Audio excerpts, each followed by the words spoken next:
I'm Mason Mount. You're listening to the London is Blue podcast.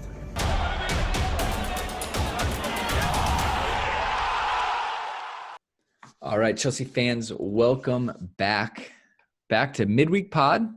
We're doing a little pre-Christmas special, pre-Tottenham special.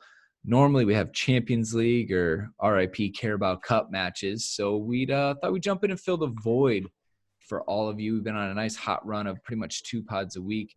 No sense in taking the midweek off, Nick. So here we are, all sitting together around the fire, singing Christmas carols. That's right. Well, yeah, you guys missed us earlier as we were doing our own renditions.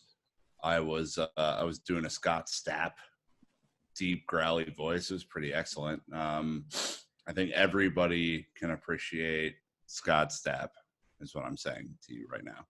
I just appreciated in your rendition of the 12 Days of Chelsea that you ended with one Champions League, and that was quite a wonderful way to do it. Did you know, Dan, that we're the only team in London with the European Cup? That's a fun fact. I believe I was aware of this fact, and you know what? It doesn't get old hearing it. Yeah. So much so we made a scarf about it. So so you know where we stand on that without a doubt. But right, so this is a little bit different of an episode. A lot of it's the same, a lot of it's different. So just to tee you up, we'll give Nick's theme, and then we'll give you a little rundown of what the show will look like. Since we are entering into the holiday season and are probably already there, and we're thinking about meals because meals are important. Dan's drinking a nice Merlot, it looks like, as we go. This is a smorgasbord episode. There's lots in here. There's no rhyme or reason to it, but you're going to fill your plate up, and it's going to be delightful. Yeah, a buffet of topics would be the way to think about it. That'll also work. So where it stands is the first thing we're going to run through are some rumors. So Matt Law had a great article on Monday talking about a few quid to the tune of 150 million Chelsea can spend if Frank wants it. So we'll go ahead and see who he outlined in that article or potential targets. Then we'll move on to the BBC's Team of the Decade. So they put out a Premier League Team of the Decade. You could go in and choose from their shortlist. We will link it on our socials and in the show notes. So you can go do it and send it to us. It'll be really good. We also did a cheeky little Chelsea Team of the Decade, which all of these will be full of controversy and lots of discussion post-pod. Can't wait to hear who they think won that one out of the 3 of us. And then lastly, a few other newsworthy items that are kind of going around social media, maybe a potential new cup kit and some things like that. So real quick, Dan, run us through even more 5-star reviews in Apple Podcasts on a quick turnaround. They're still here.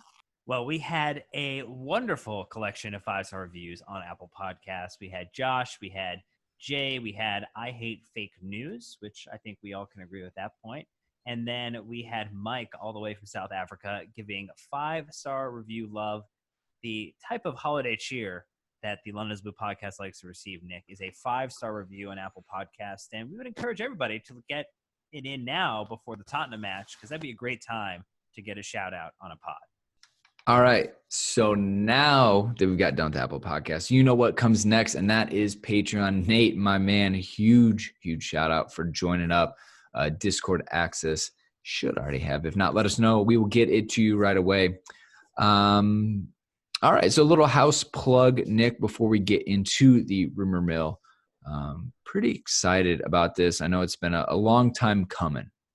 That's right. As you know, when we were over in London back in late September, we recorded at Chelsea's training ground with Mason Mount, Fikayo Tomori, Aaron Cuthbert of the Chelsea women's team, and Chelsea legend Bobby Tambling.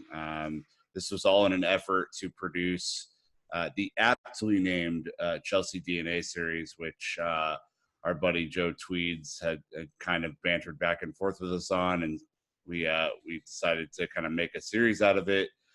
We talk to each one of them, kind of ask some similar questions about what it means to be Chelsea. You know, it's a different story coming from Bobby back in the 50s and 60s than it is with Mason and Fikayo Tomori, who are clearly kind of through the youth academy and then have made their way back to Chelsea, all the way to Aaron, who is a relative newcomer. And just to get a sense, Dan, of what it means to be Chelsea and what is in their DNA. That is 100% accurate there, Nicholas. And ultimately, it was an absolute joy to get a chance to record with three new players for the sides in terms of where they've been in their career, and then also get the perspective from Bobby, who had a much different path to come into play for Chelsea. And so to help bridge that divide and hear their stories was fantastic. And we know it's taken a little bit of time to get it put together, but we finally have got all the right edits done. We got the right video elements put in there, Brandon, and it's ready to go. Yeah, we a lot of love and effort went into this one. Really excited. Video and audio coming to a London is Blue podcast near you, wherever you may be. So keep an eye on that. We will push it big time when it releases. So look forward to that. But the main act here is the rumor mill. It is firing on all cylinders ever since Cass told FIFA you're a bunch of cheating, inflated, overpaid curmudgeons. Tough shit. Our second ban is gone. And Whoa. That means if Frank wants, he has a lot of money to burn. So, Nick, there are a few reasons why Chelsea might want to, let's say, participate in the transfer league battle arena.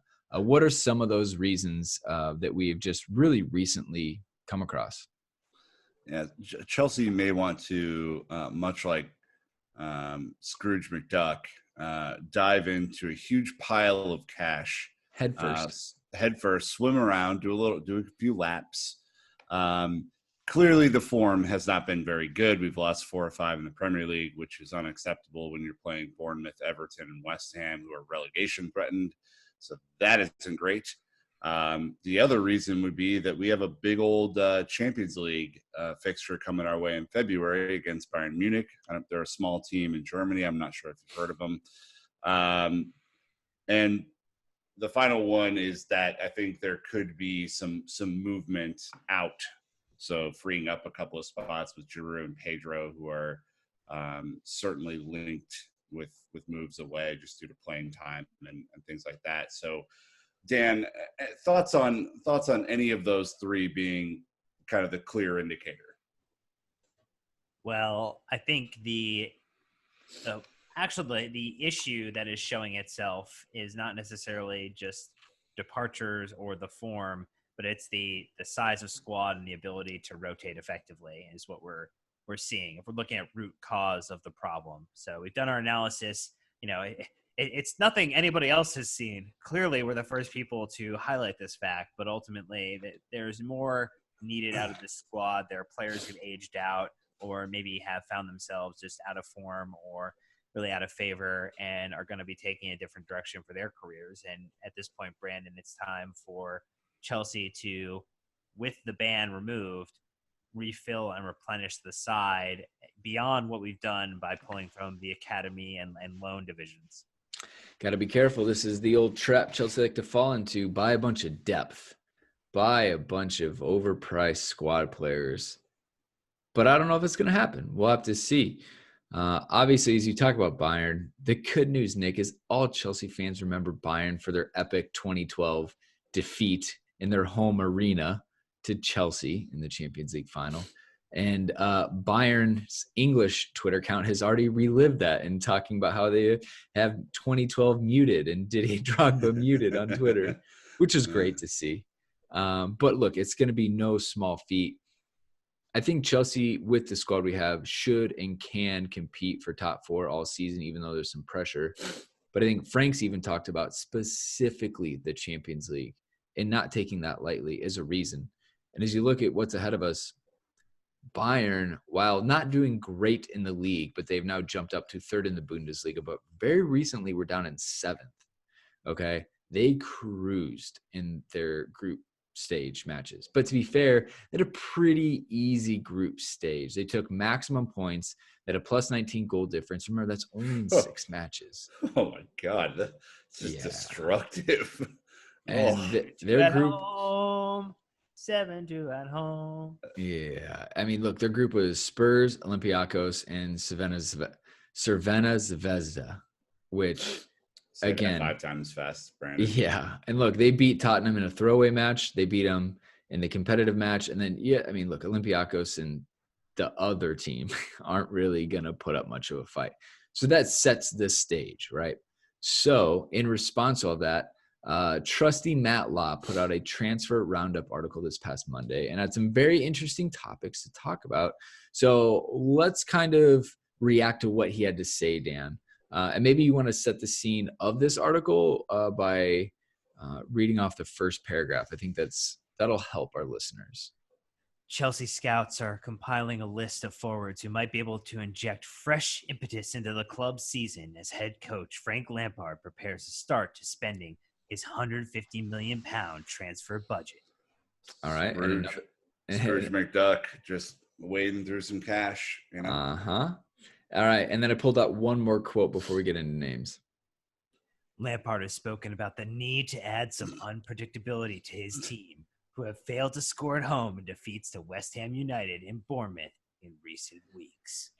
By the way, that's not Matt Law talking. That's Dan's Matt Law, who apparently is a movie previews guy in the United States. Right. We've met in a Matt. world where the transfer ban is In a world. Yeah. Chelsea can now spend like mad. Yeah, we met Matt Law at Stamford Bridge, which is a real treat. Absolutely gracious with his time and humble in person. It was great. But I'm only name dropping to confirm that that's not what he sounds like. So let me go ahead and list off some of the names. And then, Nick, I'll let you pull one out to maybe react to. But the first one in Matt's article was Jadon Sancho at Borussia Dortmund was considered unlikely. Wilfried Zaha at Crystal Palace was considered possible. Leon Bailey at Bayer Leverkusen, considered possible. Samuel Chukwueze at Villarreal, possible. Timo Werner, RB Leipzig. I think, isn't it RB Leipzig? Anyways, it's the team in Germany, unlikely. Moussa Dembele at Lyon, unlikely. And then lastly, Nathan Ake, Bournemouth, alleged 40 million buyback clause, possible. So it's an interesting list. Obviously, Ake is the outlier.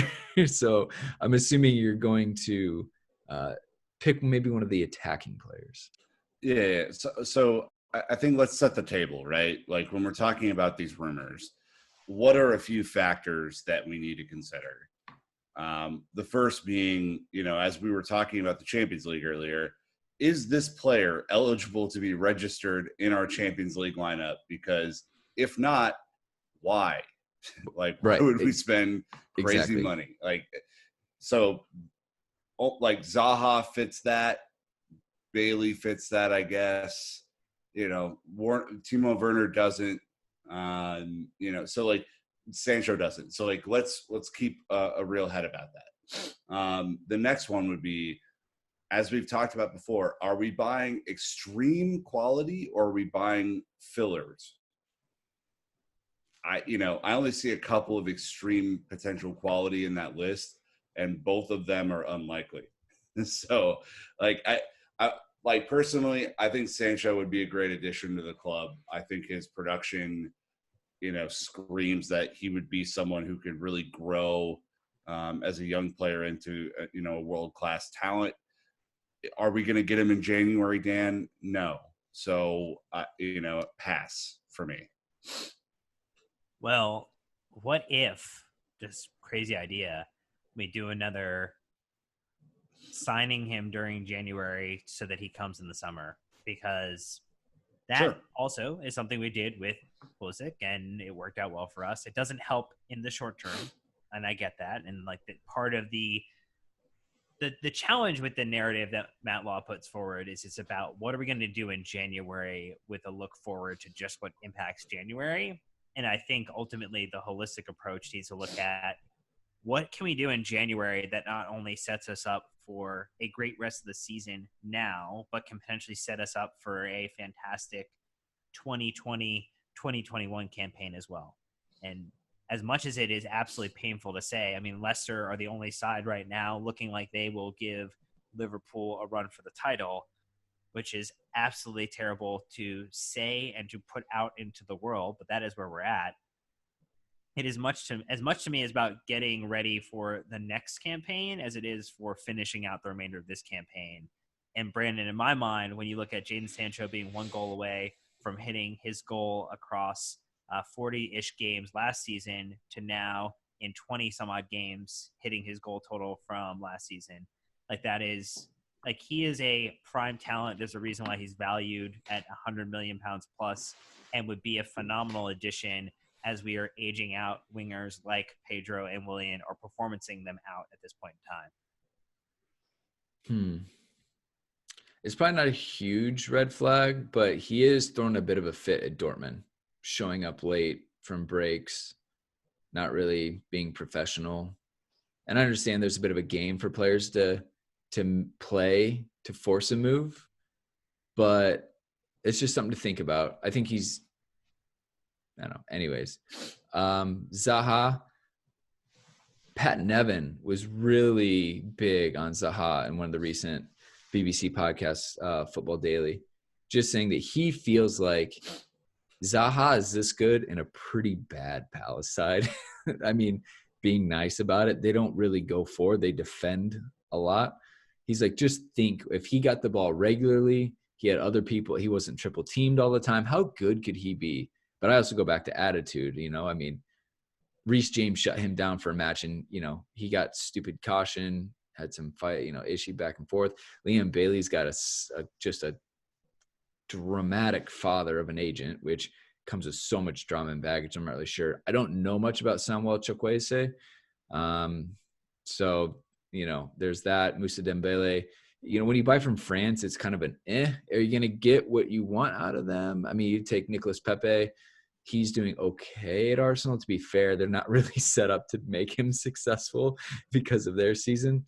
So, I skipped Timo Werner because he's the ready-made player in this list that you essentially know what you're going to get. But it potentially jeopardizes Tammy's role a little bit, or maybe it makes him question just how secure his role is. And we all know from Alvaro Morata and many other strikers like Fernando Torres that the most important thing for a striker is confidence. So, like I said, I think I think Zaha's a ready-made, Timo's a ready-made, Jadon Sancho's for the future. I don't want to touch Liam Bailey. Dembele's too big of a risk for me. Those are kind of my verdicts.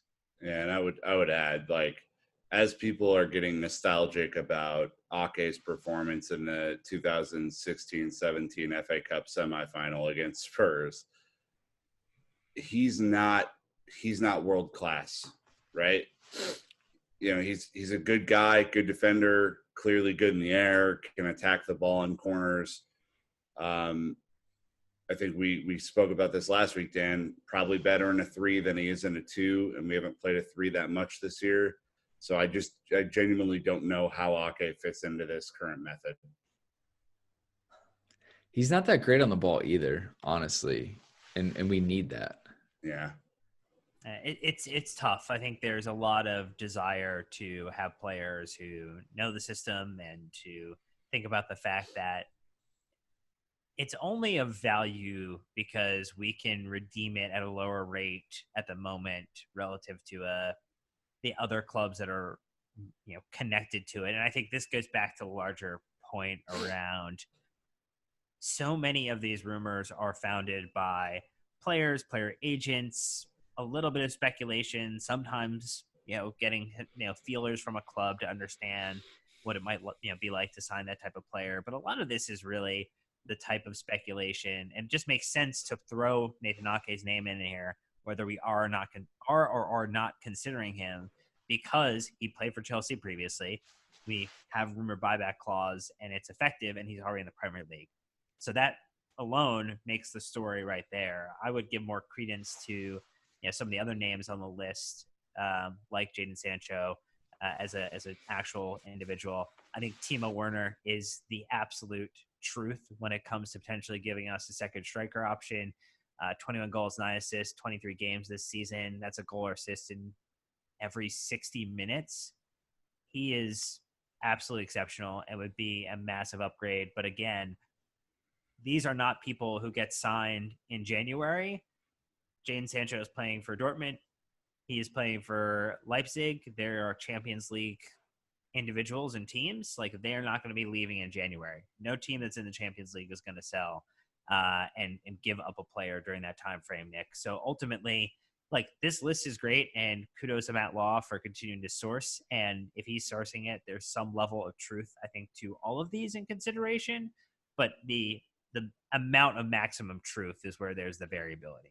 Well, I think like Zaha, Brandon, like if I can talk about him for a minute, I think there's a significant difference and a difference in a statement of intent, if you will, to going after Timo Werner and Jadon Sancho than there is with Zaha.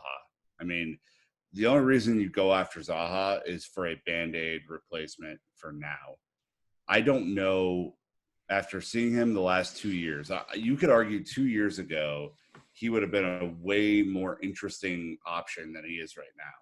I mean, like, his goal scoring record over the last year and a half has really not been great. And you could argue it's the talent around him. You can also argue that he just hasn't been that good at taking people on, you know? And if Pulisic is getting triple teamed, then like, we need someone else who's actually going to do something. So I like, if he comes, I will support the hell out of him. I'll be, happy that we have a reinforcement. Hell, he might be able to play through the middle and provide some backup to Tammy. I'm not 100% sure, but it doesn't fill me with a bunch of confidence. Whereas doing one of the advanced buys like we have with Pulisic would give me at least an eye that this club is doing something big for the future. Yeah, I get that. He's 27. I was trying to quickly pull up what his take-ons are like this season. But I definitely understand what you're saying. You also have to like think about who is he going at? Like, who would he, take on the team? I think a lot of these are wingers on purpose because I feel like that's an area, Lampard has talked about. He wants creative game changer, someone who can inject something different to the game, right? Zaha can play a little bit of center forward, like you said, up through the middle, but he can also play on the wing. So it gives you also like a proven Premier League player. He's not going to take any time to adjust. He's got 4.6 dribbles a match, which is pretty good.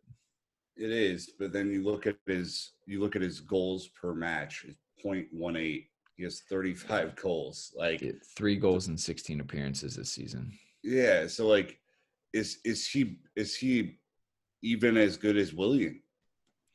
Well, I mean, he's not going to be taking corner kicks, so I'm going to have to pause you there. I mean, okay, fair enough. Right. Again, the Pat Nevin argument is that that's in a shit Palace side.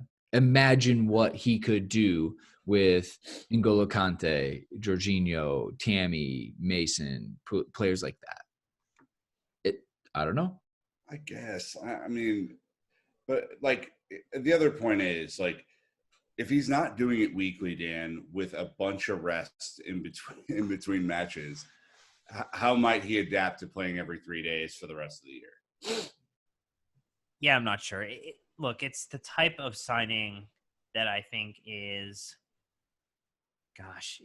reminiscent of going after Zappacosta and thinking that plugs the hole effectively. It's going after Barkley. It's the type of moves that have put us in the situation where we are today, where we have a squad that is made up of extremely young, talented, gifted, raw players that are coming up that have been a part of Chelsea's system for a long time, and a bunch of old, experienced individuals who have had a lot of club plus career success and are maybe not at the point where they can help the squad at the level demanded of them currently. And we don't have a lot of players in the middle there. And so when I think about adding Zaha, who does do a good job of, I think, finding a way to be assertive, to dribble forward, to put players in position to make bad fouls. I think that was more a compliment to Reece James than it was a decrying of Zaha, who is able to burn a fair number of defenders. I think Reece James has had a day on him. I'm still not convinced at what the rate would be. And again, the rate is for an English winger at 80 million pounds just seems like far, far too much if we're saying that the total, at least the speculative total, is 150 million pounds. Whether that is true or not, that could be blown out of the water, very easily if, Papa Roman Nick wants to say that we're going to have 3 or 4 primary additions to the squad coming in January and in summer. Well, if you take Nick's criteria, then Sancho's out, Timo Werner's out, Moussa Dembele's out, which leaves you with a Zaha, a Leon Bailey, a Samuel Chukwueze.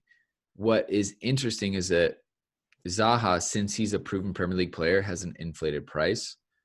You can usually, 9 times out of 10, the Premier League pays more than the Bundesliga and La Liga. So you'd assume that Leon Bailey and Samuel Chukwueze are much, much more affordable and able to get. Unfortunately, I think they're just such a lower tier in that sense. Those 3 all have the same exact stats this year, almost.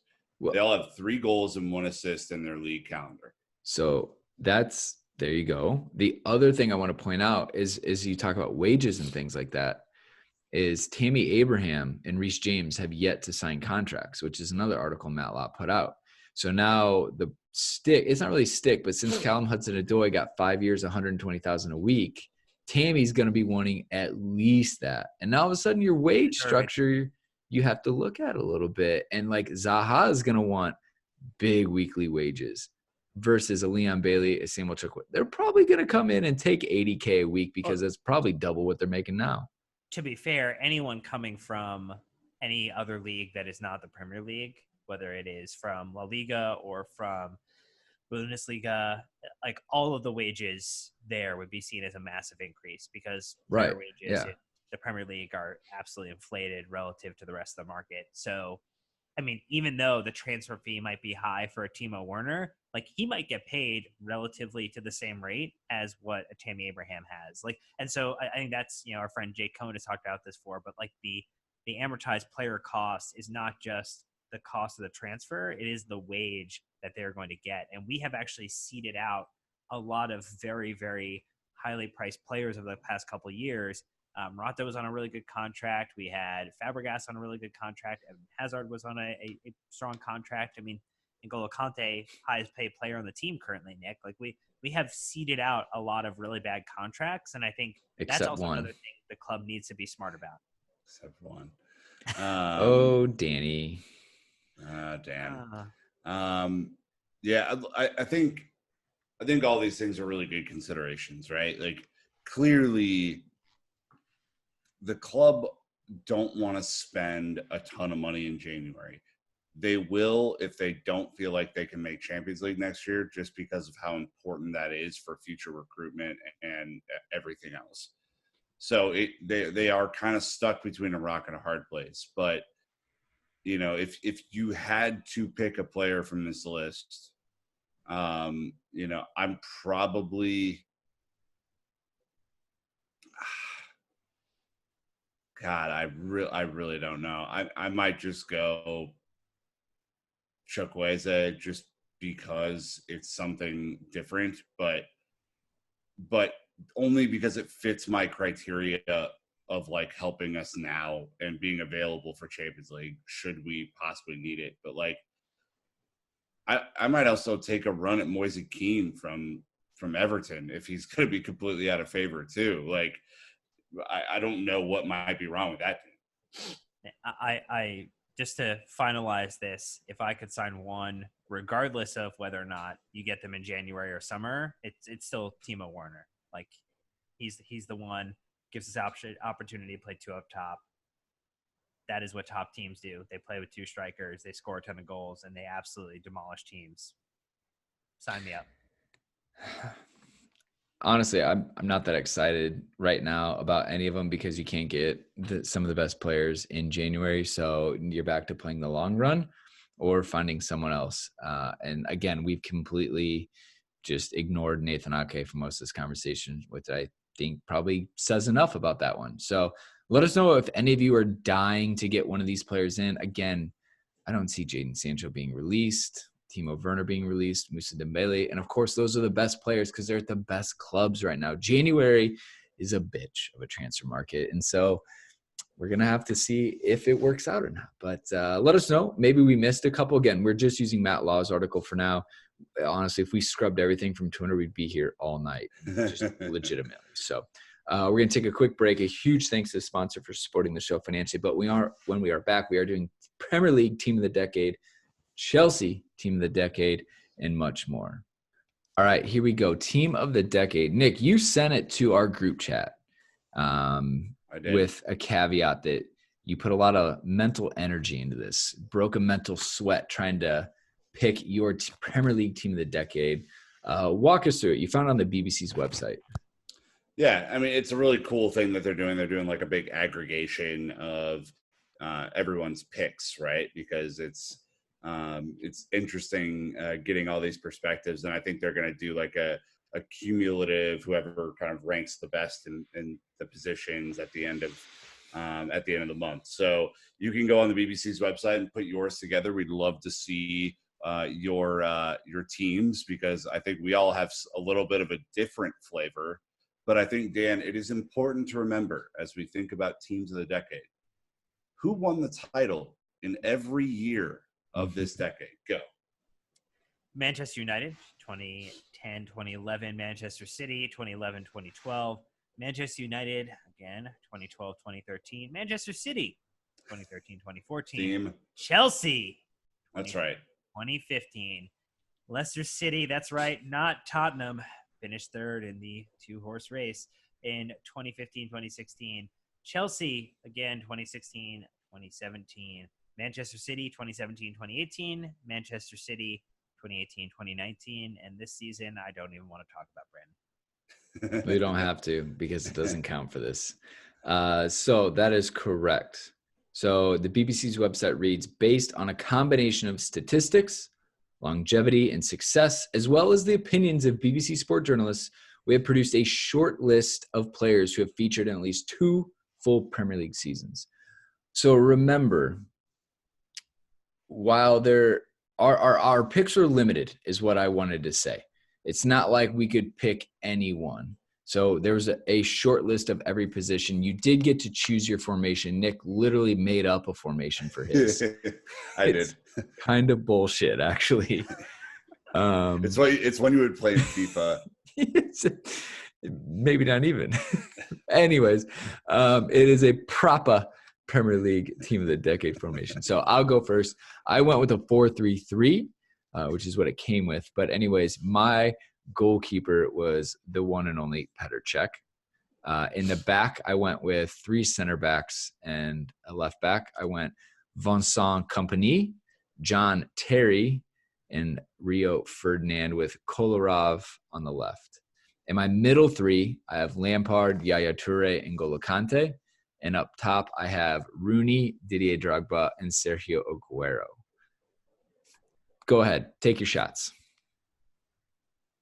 Kolarov? Like, I really... That was a head scratcher. Yeah, what a random one.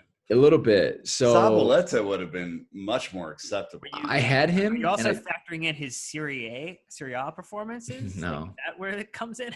No, I had Zabaleta, but to me, honestly, they're kind of they're interchangeable. They were there when City won a ton of titles. So that was pretty much my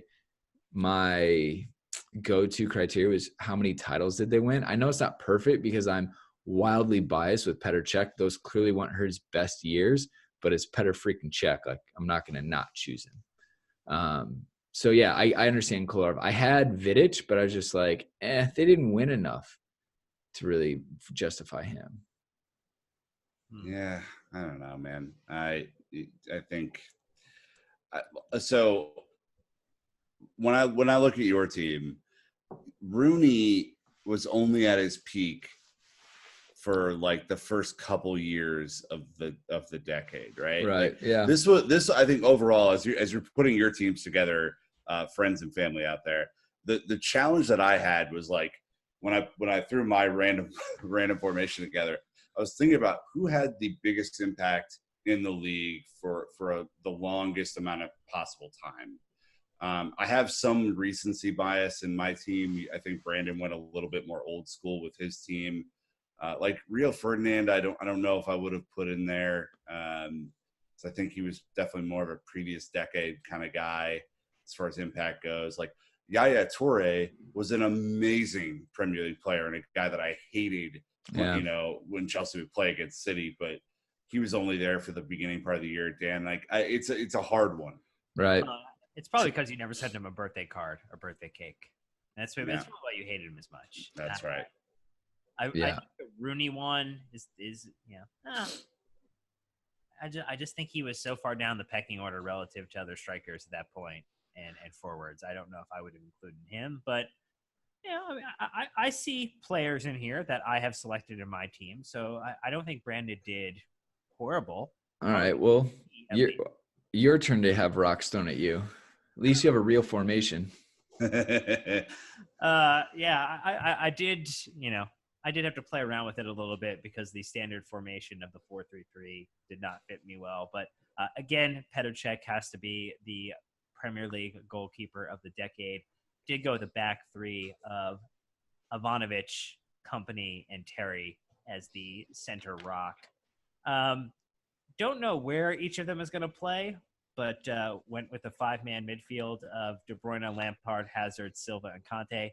It could be a little unbalanced on paper, but you just stick Conte behind all of them and it's good.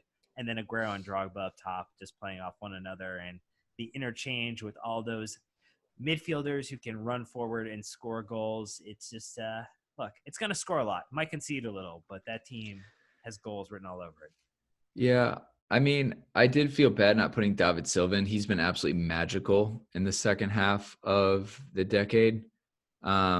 I, like you guys said, I did try to rewind it, but I just looked at all the titles United won, and honestly, there weren't a lot of opportunities for good United players in this list. So I tended to go that route of, if you win the Premier League title and you're in the team, you should deserve it. But I mean, yeah, I think probably De Bruyne and De Silva are two players that I probably could have done a better job of trying to sneak in.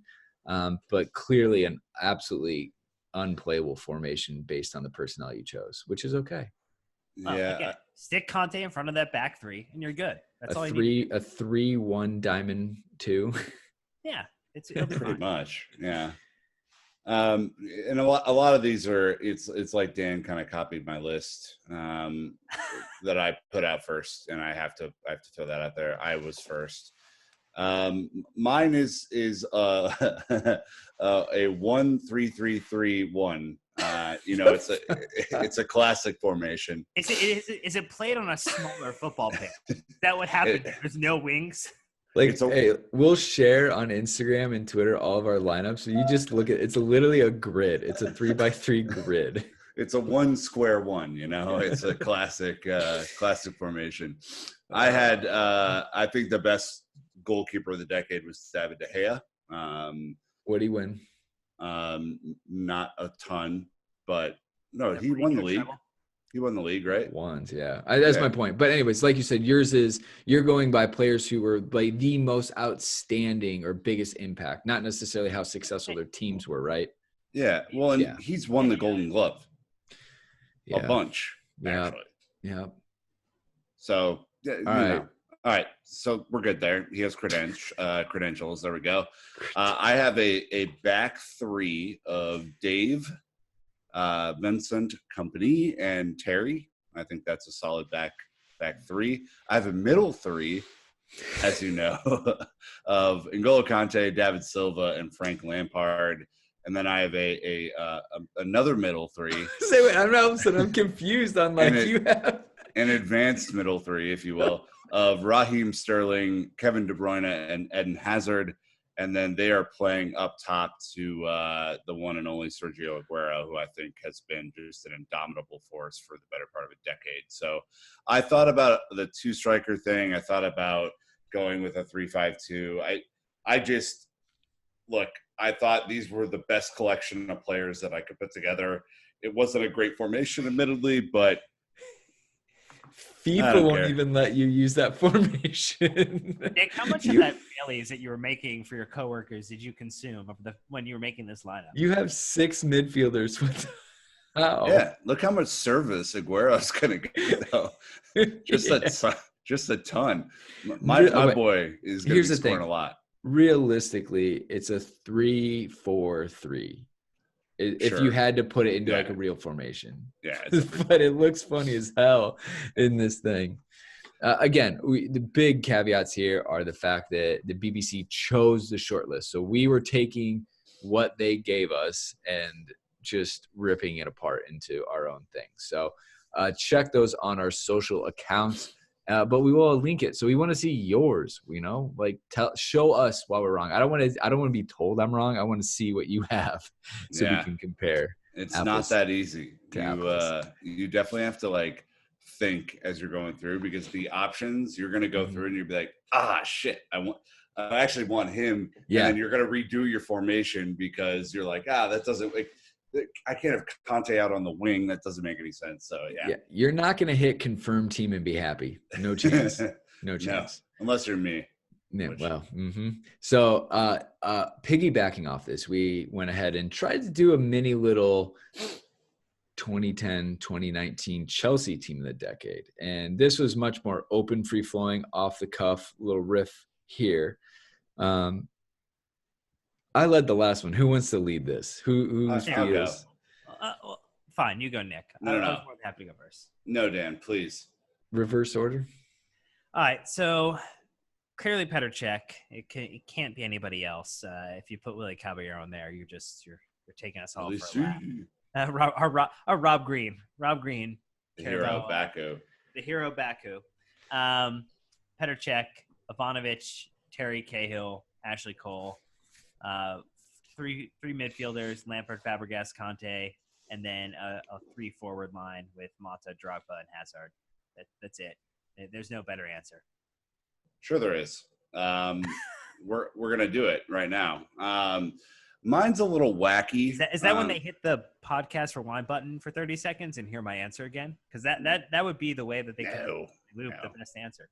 No, I think the people want to hear from me and my stellar 3-4 it's like a 3-4-3 kind of deal again, but a little bit goofy. But I have Petr Cech, of course, Cesar Azpilicueta, Gary Cahill, John Terry as a back three because of all that speed that they're going to have. Then I have Frank Lampard, N'Golo Kante, Cesc Fabregas, and Juan Mata. Maybe we're going to play some sort of weird 4-cross. We'll see. And then up front, we have Eden Hazard, Diego Costa, and Didier Drogba. My team's scoring buckets of goals. A notable omission that I had to switch out was Ramirez, who I did love, and I was really seriously considering putting in my team of the decade.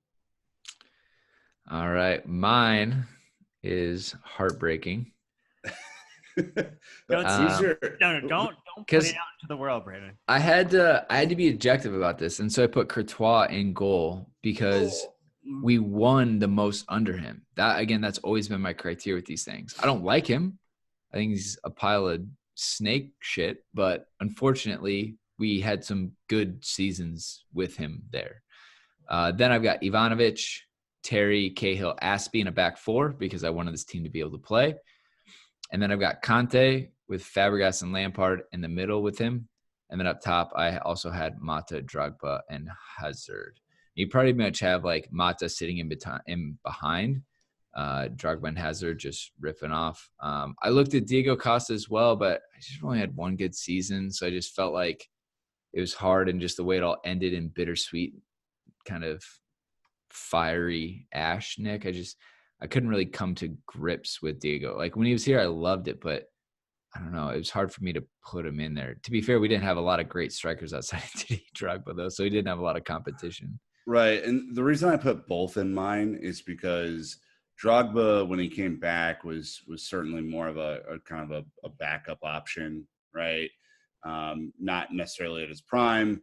When he left, it was 2012. So we only had a couple of years of the start and then a couple of backup years at the end. And so I thought to put together, with our most prolific striker outside of Drogba made a lot of sense. And I think, look, Diego's a mess. We all know that. We started our first year podcasting was his first year at Chelsea, and we went through all the highs and lows of that together as teammates here on the pod. But he was also just tremendously entertaining and played, an important ball to Eden Hazard to stop Tottenham winning the title in 2015. So I think he still has all my love, and I'm throwing him in my team. I think I'm doing some sort of weird 3-5-2 actually, but it's fine. We're just gonna keep it moving. My formations are off, but my players are right. Again, come at us with lineups. Otherwise, I'm not going to engage. It's it's fun. I don't know. The great part about this specifically is we have so many options to choose from. And if Logremy weren't still offsides, he maybe would have a chance of getting in. No, false. That All right, is inaccurate. Morata would not make it in. Logremy would not make it in. Oscar? You could also on the other end create a worse Chelsea 11 of Always. And Look, it would not be kind to a lot of players. Look, the Hazaka was good for a while until Mazakar, bro. Mazaka. Yeah, so we had some good plays. All right, so last thing we want to do is touch on a leaked kit. So again, go to our website. Don't even go to our website. Go to our social media channels. That's where we'll post it. There's a leaked kit, a potential FA Cup specific kit. Dan, you took creative writing.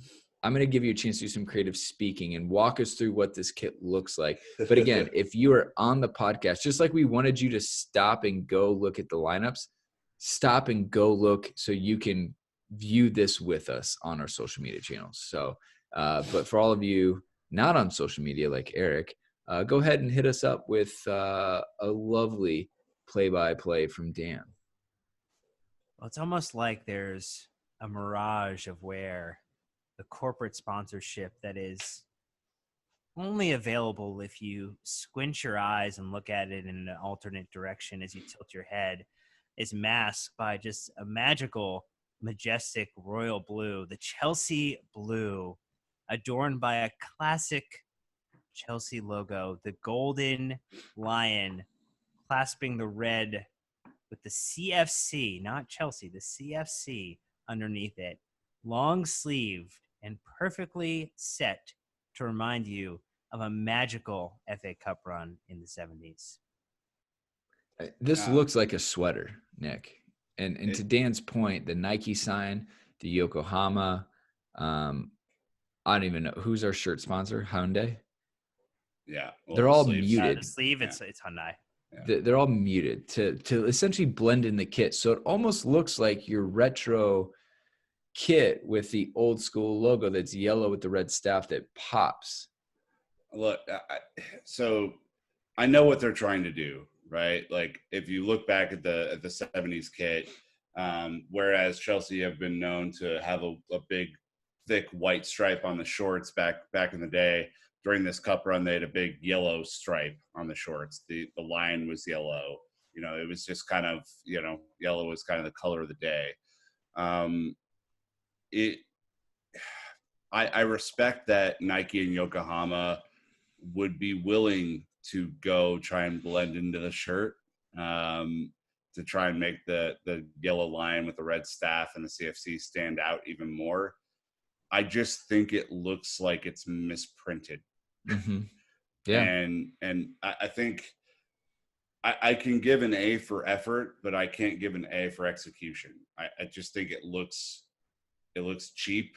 Maybe it looks like it's not necessarily up to the standard. And like, there haven't been a whole lot of great Nike kits, Sam, but when Nike has done their best work, and you can think of the first year, I think maybe that yellow kit from last year, it's been when they keep it really simple. This is almost too simple. Well, so it's 3 kits that they've done really, really well. It's the first home kit they created. It's the second year yellow away kit, and it's the away kit this season, the throwback to the mod era. And this one is not, at least from the leaked photos, is not at the same level of those. You're right. It's trying to harken back to a specific time. It's trying to be a callback. And at least the way that both the photos that have come out and then also the leaked renderings of kind of the product page photos you would see on most websites don't put it in the best possible light. I would be interested to see how it wears. I think, a lot of us thought initially at the beginning of the season that the 2019-2020 home kit looked pretty terrible from a mock execution on, from the digital assets of it, but in person, it looked pretty good. It wasn't, it's not the best kit we've ever had, but looked good.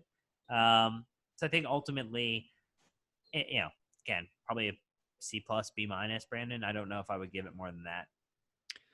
With the watermarks all in front of the kit, it is hard to see the printing.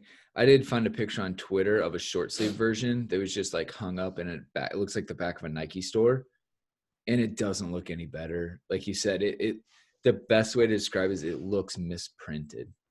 Love the idea, hate the execution. It looks like it comes from Alibaba, Yeah. And it looks like you washed your kit too many times and the screen printing peeled off. That is it. That is 100% it. Yeah. Bam. That I genuinely, I'm glad you said that, because I had so many jerseys growing up that I would just dry the print. It just was awful, but that's 100% what it looks like. And again, I respect Nike and Yokohama for being willing to take the shine off of their own name to make this thing stand out. I just wish it looked better. Yeah. Anyways, that's what we got for this one. So again, a lot of things for you to go view on our social media to help enhance this experience, make it a little bit more engaging. But we hope you like this little smorgasbord of a podcast as we roll into the holiday seasons. Obviously, like we said, we've been knocking 2 out a week. Didn't want to stop the momentum. We're having fun doing this. January's coming up. We're probably going to cover the transfer window a lot more this season than we ever have. We just think that the way the season's playing out with Frank and not being able to sign anyone last summer, going into this summer, it's just a lot more critical and a lot more relevant. So again, we'll be keeping much more up to date with that. But as always, thank you as listeners for listening. You are all amazing. Look, we've got a lot of content for you to engage with us on. Obviously, if you send it via social, we'll try our best to see it and respond to it. Obviously, if it comes in via Discord, we'll have a much better chance at doing that. So jump on Patreon and go from there. So until next time, Chelsea fans, you know what to do. Keep the blue flag flying high.